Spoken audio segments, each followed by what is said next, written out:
Hello students, आज हम तृतीय पाठ स्वावलंबनम का अध्ययन करेंगे। स्वावलंबनम का अर्थ होता है, यदि हम इसका संधि विच्छेद करें तो स्व प्लस अवलंबनम। स्व अपना, अवलंबनम खड़े होना, मतलब आत्मनिर्भर होना। इस पाठ में संख्यावाची शब्दों की प्रधानता है। तो हम प्रारंभ करते हैं। कृष्णमूर्ति श्रीकंठश्च मित्रे आस्थाम। कृष्णमूर्ति और श्रीकंठ मित्रे, दोनों मित्र, आस्थाम यानी थे। तो कृष्णमूर्ति और श्रीकंठ दोनों मित्र थे। यहाँ पर द्विवचन है, दो व्यक्ति की बात हो रही है, इसलिए यहाँ पर मित्रे हो गया है। तो मित्रम, मित्रे, मित्राणि, तो द्विवचन के कारण मित्रे है। श्रीकंठस्य पिता समृद्ध आसीत्। श्रीकंठ के पिता धनी थे। अतः तस्य भवने, इसलिए उसके भवन में सर्वविधानि, सभी प्रकार की, सुख साधनानि आसन, सुख साधन थे। इसलिए उसके भवन में सभी प्रकार की सुख सुविधाएं थी। तस्मिन् विशाले भवने, तस्मिन् मतलब उसके, किसके? श्रीकंठ के, है ना। श्रीकंठ के पिता धनी थे, उसका जो घर था, उसका जो भवन था, उसमें सभी प्रकार की सुख सुविधाएं थे। अब उसी का ही वर्णन है। तस्मिन् विशाले भवने, उसके विशाल भवन में, चत्वारिंशत् स्तंभ आसन, उसके विशाल भवन में 40 खम्बे थे। खम्बे का मतलब पिलर, है ना। तस्य अष्टादश प्रकोष्ठेषु 50 गवाक्षाः चतुश्चत्वारिंशत् द्वाराणि षट्त्रिंशत् विद्युद्वैजनानि च आसन। तस्य अष्टादश प्रकोष्ठेषु, उसके 18 कमरों में, 50 गवाक्षाः 50 खिड़कियाँ, चतुश्चत्वारिंशत् द्वाराणि और 44 दरवाजे, षट्त्रिंशत् विद्युद्वैजनानि और 36 विद्युत के, वैजनानि माने पंखे, विद्युत के पंखे थे। फिर से देख लीजिए, उसके 18 कमरों में 50 खिड़कियाँ, 44 दरवाजे, 36 विद्युत के पंखे थे। तत्र 10 सेवकाः निरन्तरं कार्यं कुर्वन्ति स्म। वहाँ पर 10 सेवक, सेवक मतलब नौकर, तो वहाँ पर 10 नौकरे निरंतरम लगातार कार्य करते थे। परम कृष्णमूर्तेः माता पिता च निर्धनो कृषक दंपति। परंतु कृष्णमूर्तेः, परंतु कृष्णमूर्ति के और माता पिता निर्धन किसान दंपति थे। तस्य, परंतु कृष्णमूर्ति के जो माता पिता थे वो निर्धन किसान दंपति थे।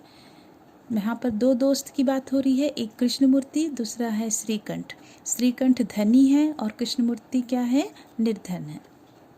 तस्य गृहम आडंबर विहीनम साधारण च आसीत्। उसका घर, किसका घर? कृष्णमूर्ति का, ठीक है। तो उसका घर आडंबर विहीनम, आडंबर दिखावे से रहित और साधारण था। एकदा श्रीकंठः तेन सह प्रातः 9 वादने तस्य गृहम् अगच्छत्। एकदा, एक बार, श्रीकंठ तेन सह, श्रीकंठ उसके साथ, प्रातः सुबह, 9 वादने 9 बजे, तस्य गृहम् अगच्छत् उसके घर गया। तो एक बार श्रीकंठ जो है, जो धनी है ना, उसके साथ मतलब कृष्णमूर्ति के साथ, उस प्रातः सुबह 9 बजे उसके घर गया। तत्र कृष्णमूर्ति है तस्य माता पिता च स्वशक्तया श्रीकंठस्य आतिथ्यम अकुर्वन्। तत्र कृष्णमूर्ति है, वहाँ पर कृष्णमूर्ति, तस्य माता पिता च, और उसके माता और पिता, सशक्तया अपनी सामर्थ्य के अनुसार, श्रीकंठस्य आतिथ्यम अकुर्वन्, श्रीकंठ का अतिथि सत्कार किया। वहाँ पर कृष्णमूर्ति और उसके माता पिता अपनी सामर्थ्य अनुसार श्रीकंठ का अतिथि सत्कार किया। एतत् दृष्ट्वा श्रीकंठः अकथयत्। दृष्ट्वा यहाँ पर कत्वा प्रत्यय है, यहाँ देखिए दृश्य के साथ कत्वा प्रत्यय, तो दृष्टवा, कत्वा कर के सेंस में होता है, तो देख कर। तो एतत् दृष्टवा श्रीकंठ अगत्यत, इसे देखकर श्रीकंठ ने कहा, मित्र अहम भवताम सत्कारेण संतुष्टो अस्मि। संतुष्ट अस्मि का संधि विच्छेद हो जाएगा। यहाँ पर देखिए संतुष्टः प्लस अस्मि, संतुष्टो अस्मि। ठीक है, तो यहाँ फिर से देखिए एतत् दृष्टवा, यह देखकर श्रीकंठ ने कहा, मित्र अहम भवताम, मैं आपके सत्कारेण अतिथि सत्कार से संतुष्टो अस्मि, संतुष्ट हूँ, मतलब सेटिस्फाई हूँ। मतलब यह सब देखकर, क्या देखकर, कौन कहा, श्रीकंठ ने कहा। ठीक है, श्रीकंठ ने कहा कि मैं ये सब देखकर मित्र ने कहा कि मैं तुम्हारे अतिथि सत्कार से बहुत ही संतुष्ट हूँ। केवलम इदमेव मम दुखम यत् तौ गृहे एको अपि भृत्यः नास्ति।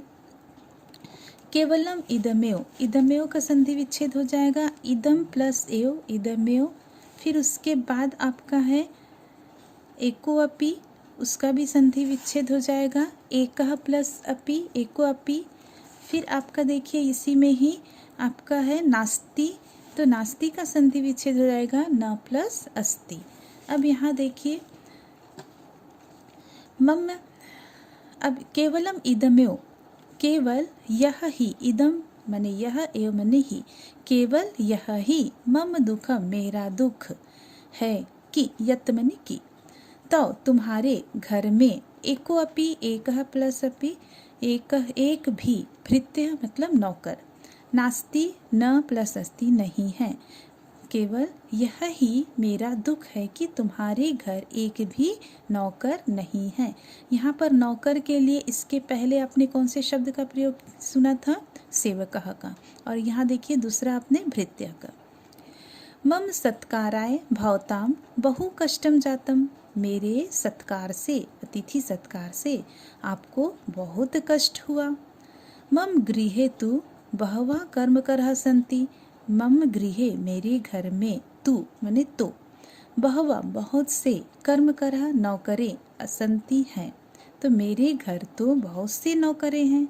अब नौकर के लिए आपने अभी तक दो शब्द का देखा था, एक है भृत्य और सेवकः था, और अब देखिए कर्मकरः।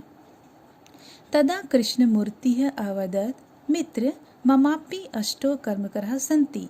तदा तब कृष्णमूर्ति अवदत्, कृष्णमूर्ति ने कहा, मित्र हे मित्र, ममापि, ममापि का भी संधि विच्छेद हो जाएगा, और यहाँ देखिए मम प्लस अपि, मम मने मेरा, अपि मने भी, मेरे भी, तो ममापि अष्टो कर्मकरः सन्ति, मेरे भी 8 नौकरें हैं। ते च 2 पादो 2 हस्तो 2 नेत्रे, और वे हैं 2 पादों 2 पैर, 2 हस्तों 2 हाथ, 2 नेत्रे 2 आँखें, फिर उसके बाद देखिए 2 श्रोते मैंने 2 कान, तो उसके 8 कौन कौन से हैं, 2 पैर 2 हाथ 2 आँख और 2 कान। एते प्रतिक्षण मम सहायकः, और ये जो हैं प्रतिक्षण हर समय मेरी सहायता करते हैं। ठीक है, किंतु तो भृत्यः सदैव सर्वत्र च उपस्थितः भवितुं न शक्नुवन्ति, किंतु तुम्हारी जो भृत्य है, तुम्हारे नौकर हैं, सदैव, सदैव का संधि विच्छेद हो जाएगा, सदा प्लस एव, सदैव, सर्वत्र दिया था, सर्व प्लस अत्र, सर्वत्र मैंने सब जगह, तो भृत्य तुम्हारे जो मित्र हैं सदैव हर समय और हर जगह उपस्थितः भवितुं न शक्नुवति, उपस्थित नहीं हो सकते। तो कृष्णमूर्ति श्रीकंठ से कह रहा है कि तुम्हारे जो नौकर हैं वो हर जगह और हर समय उपस्थित नहीं हो सकते। त्वं तु स्वकार्याय भृत्याधीनः, भृत्याधीनः का संधि विच्छेद हो जाएगा, भृत्य प्लस अधीनः, भृत्य मने नौकर, अधीनः मतलब उसके अधीन में, तो भृत्य अधीनः, भृत्य के नौकर के अधीन में। तो तू स्वकार्याय, तुम तो अपने कार्य के लिए भी भृत्य के नौकर के अधीन हो। यहाँ पर चौथा भृत्य का प्रयोग किया गया है नौकर के लिए। यदा यदा ते अनुपस्थितः तदा तदा त्वं कष्टम अनुभवसि। यदा यदा जब जब ते अनुपस्थिता वे अनुपस्थित होंगे, तदा तदा तब तब त्वं कष्टम अनुभवसि तुम्हें कष्टों का अनुभव होगा। स्वावलंबने तु सर्वदा सुखमेव। स्वावलंबने आत्मनिर्भर तो सर्वदा हमेशा से। सुखमेव का संधि विच्छेद हो जाएगा। सुखम प्लस एव सुखमेव मैंने सुख ही। न कदापि कष्टम भवति, कदापि का भी संधि विच्छेद हो जाएगा। यहाँ देखिए कदा प्लस अपि कभी भी।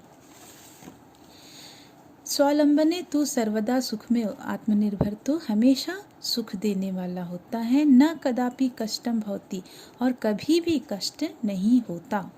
श्रीकंठ अवदत् मित्र तव वचनानि श्रुत्वा मम मनसि महती प्रसन्नता जाता।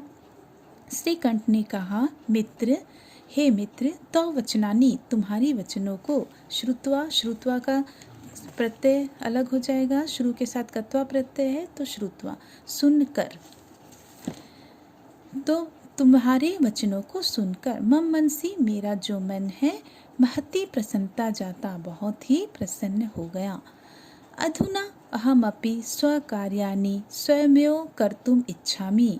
अधुना, अधुना आपका अव्यय है और अधुना का मतलब होता है अब। अहमपि का संधि विच्छेद हो जाएगा। अहम प्लस अपि, अहमपि मैं भी। फिर इसके बाद देखिए स्वयमेव का अर्थ होगा स्वयं प्लस एव स्वयं ही। फिर इसके बाद आपका यहाँ देखिए कर्तुम दिया है, यहाँ पर तुमुन प्रत्यय है, क्री के साथ तुमुन प्रत्यय का प्रयोग किया गया। तुमुन के लिए के सेंस में होता है, तो करने के लिए। अब यहाँ अर्थ समझ लीजिए। अब मैं भी अपने कार्य के लिए स्वयं ही करना चाहता हूँ, मतलब अब मैं अपना कार्य स्वयं ही करना चाहता हूँ। भवतु सार्धद्वादशवादनम् इदं साम्प्रतं गृहं चलामि। भवतु सार्धद्वादशवादनम् इदं, यहाँ संधि विच्छेद देखिए, सार्धद्वादशवादनम प्लस इदं, तो यहाँ सार्ध मने साढ़े, द्वादश मने 12, वादनम मने बजे, इदम मने यह। अब यहाँ मीनिंग देखिए, भवतु ठीक है, अब क्या हो गए हैं, 12:30 बज गए हैं। सांप्रतम गृहम चलामी, सांप्रतम भी आपका क्या है, अव्यय है, इसका भी अर्थ अब होता है। अभी मैंने कहा था अधुना, अधुना का भी मतलब अब होता है और दोनों ही अव्यय है। अधुना और सांप्रतम दोनों का मतलब अब। सांप्रतम गृहम चलामी, अब घर चलता हूँ।